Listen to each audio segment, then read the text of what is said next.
Welcome to The Turnover. The format is simple. Take 3 Multifamily Media Network hosts with a maintenance background and put them together. The twist is that, like maintenance in the apartment industry, they have to respond to the unknown. You see, 2 of the hosts don't know what the topic is. The fun part is there's no limit and you get to listen in. So what ideas are we turning today?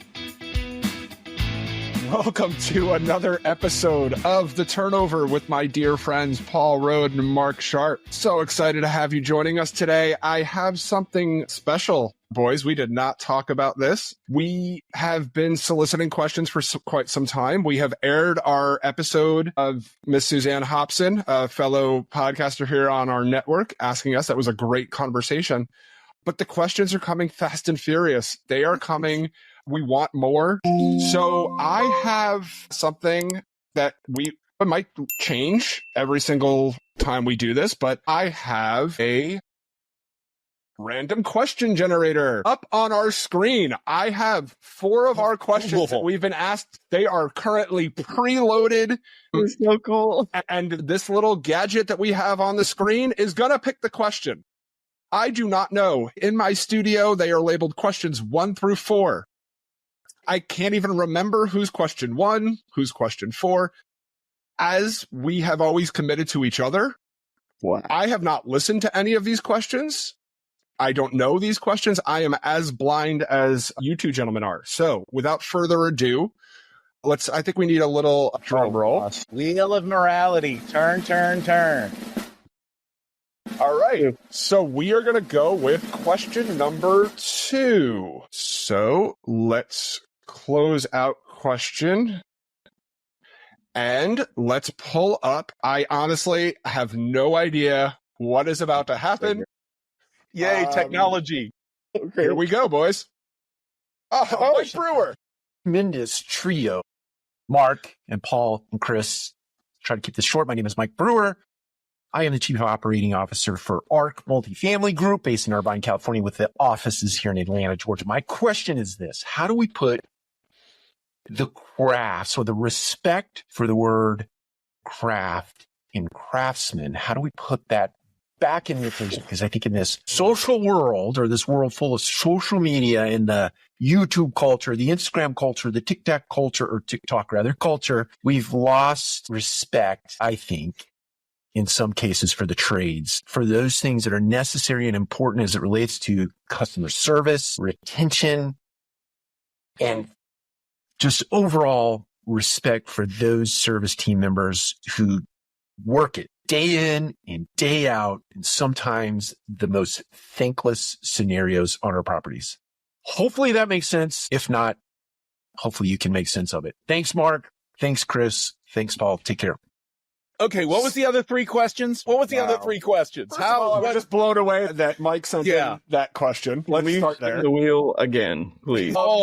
All right. So I think to Mike Brewer, thank you so much for your question. Yes. It's a topic that I think we don't speak about enough. I think the 3 of us speak about it. I don't think we've touched on it briefly, but let's distill it right down to how do you put the craft back in craftsperson? Anybody have any gut instant thoughts?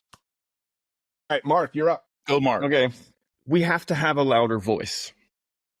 This is, Mike, you mentioned the TikToks and the Instagram and the influencer and the influencers. I put the emphasis in the wrong spot there. Influencers. They're so loud. And we as maintenance, we as the apartment industry, we need to have a louder voice. We need to have a more relevant voice for our tradespeople. I think the trade industry as a whole, the mass resignation, the millions of blue collar workers who have reached the boomers, who've reached their level and they're retiring, and we just have not. Trade schools are a thing of the past. Shop class in high school is non-existent, and we're not making it a priority. And it's until we develop that voice, until we become the loud, obnoxious person in the room screaming to get the attention, I don't know that it will ever happen. You have 3 people, Mike, right here, who are extremely passionate about this topic. And I know there are more. I know there are more. I'm not saying we're the only three, but you're going to need more. We're going to need a lot more people out there pushing for this. But we need to start as an industry in ourselves wanting to put the craft back in Craftsman. You have to want to be a professional. And if it's not a personal thing, if it's not a personal goal of yours to do the best job possible for your residents, then no amount of screaming from the hilltops is going to matter. We have to want to do it. This is heavy. It is. Mike, actually, I think Mike owes all three of us a beer after dropping a heavy question like that on the three of us. But Paul, please.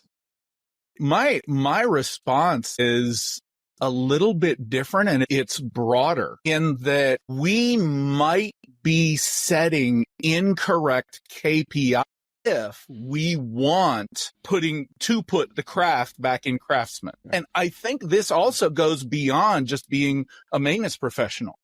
The craft of sales, the craft of administration, the craft of managing and leading people, and where the KPI piece comes into that, key performance indicator. All of our key performance indicators now are focused on the do it faster, do it cheaper, do it better. Yeah. Callback?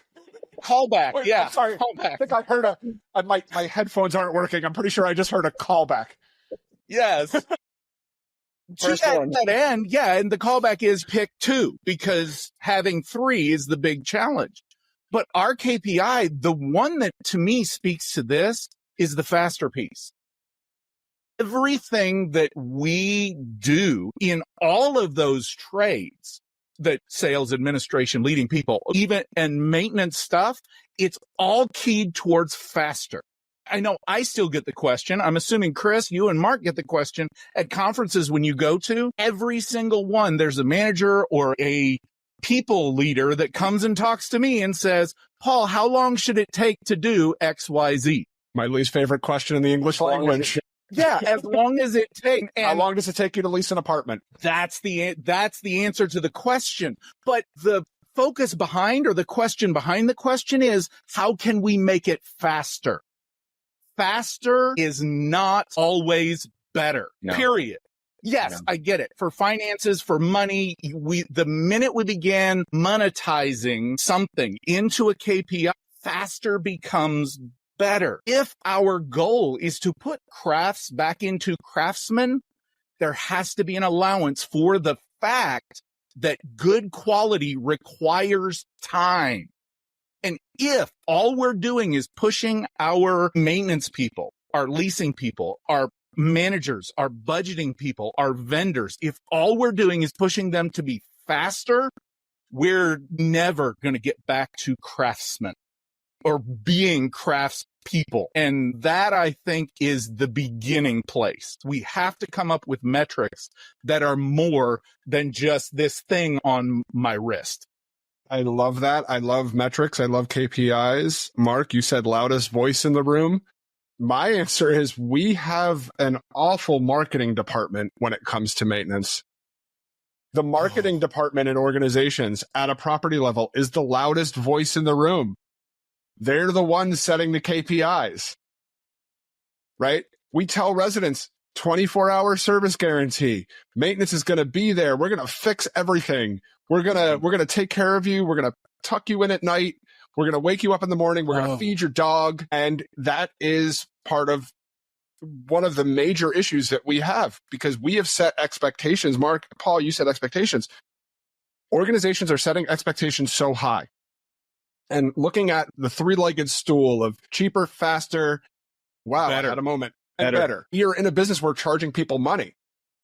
Okay, they're not going to get anything cheaper because they're paying rent. You're not going to lower their rent. What do we have to do? We have to do the other two legs. We have to do it faster and better than our competition. And the only way we can tell the world that there is value behind what we're doing and servicing them is telling them we're going to do it better and faster than everybody else. And when you start doing that, you have now set an expectation that is unattainable, right? Because when you're doing things faster, there's things that aren't getting done. You're cutting corners. You're cutting safety. You're cutting the materials that you're using. You're not taking the proper steps. You're not doing the proper research to diagnose or fix an issue. We just want to get it fixed. Yeah. Or I'm sorry. We want to get it working. Yes. Because it working and it being fixed are two entirely different things. I'll even go one further, Chris. Working, I don't even think is the goal a lot of times. It's a check mark on a work order or a checklist. Done. So it does come back. I think it does come back to that time. If I am graded, if I'm doing a job and I'm graded on not only the fact that job gets completed and I am self-evaluating my job, but the faster it gets completed is a tracked event. And I'm going to go get the key and mark it done before I even go to the apartment because that is there. And we incentivize that. We incentivize that. And I really think this goes beyond just being maintenance professionals. In leasing, how many times are we focusing on traffic as a metric? And yet conversion rates, which the amount of time that for the number of people that come in the door, the amount of time that they turn into leases, then do we assign a time value to that conversion rate?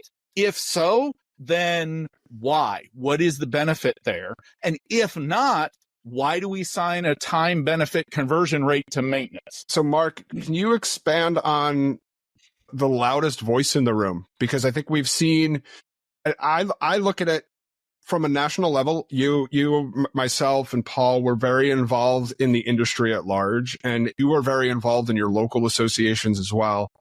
Do you have any thoughts on what we can do to advocate or promote the crafts more in our industry?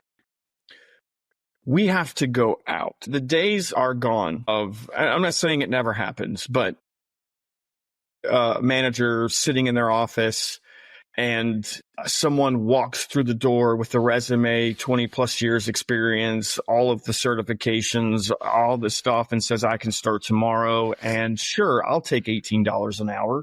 That's awesome. That would never happen anymore.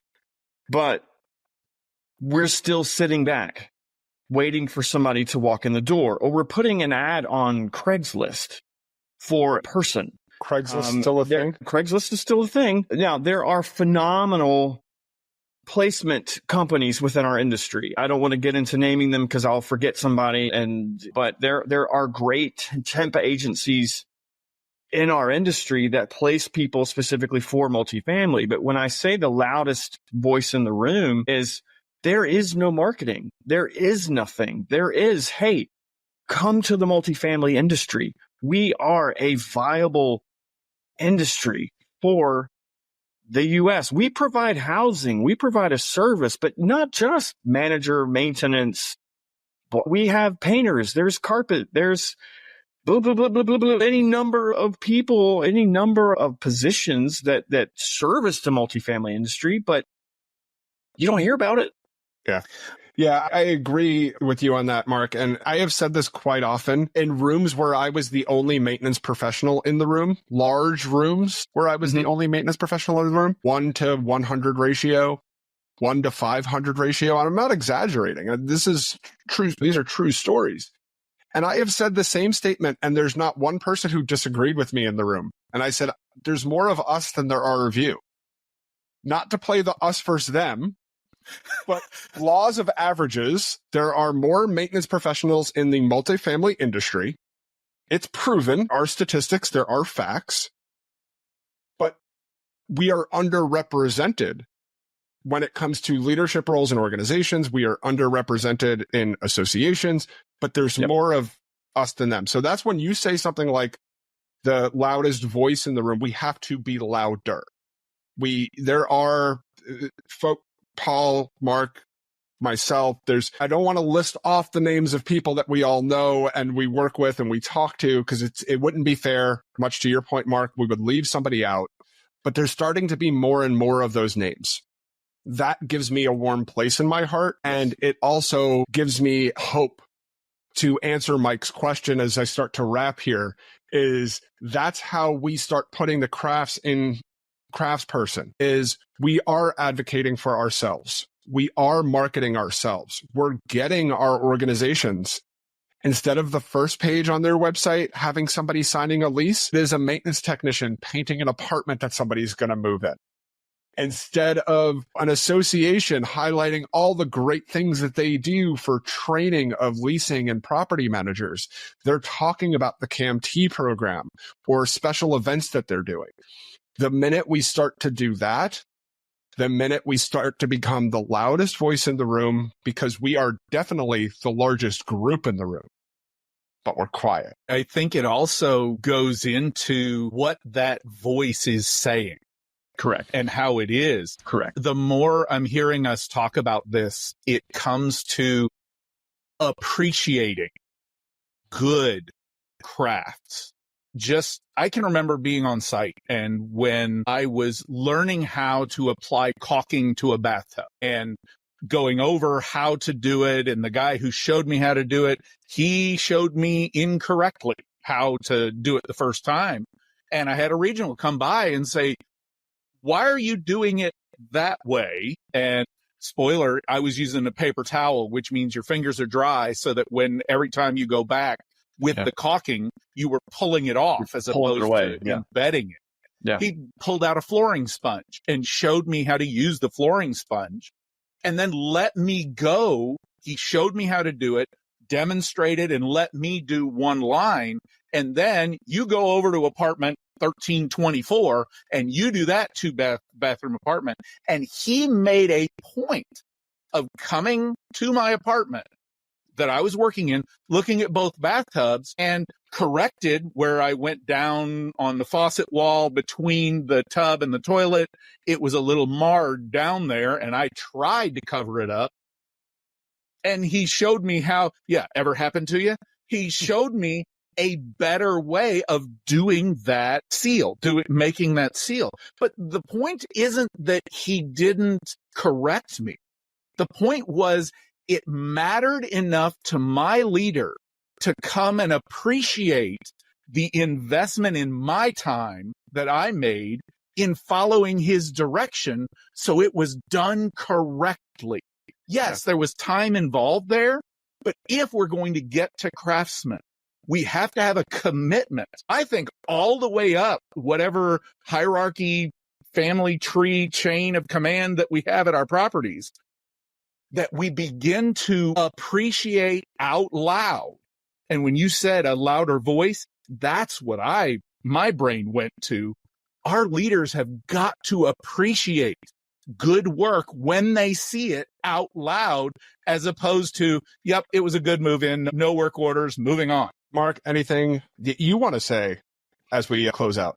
Just when I said we want to have a louder voice, that voice needs to be specific. Loud for just to be loud is obnoxious and no one will pay attention.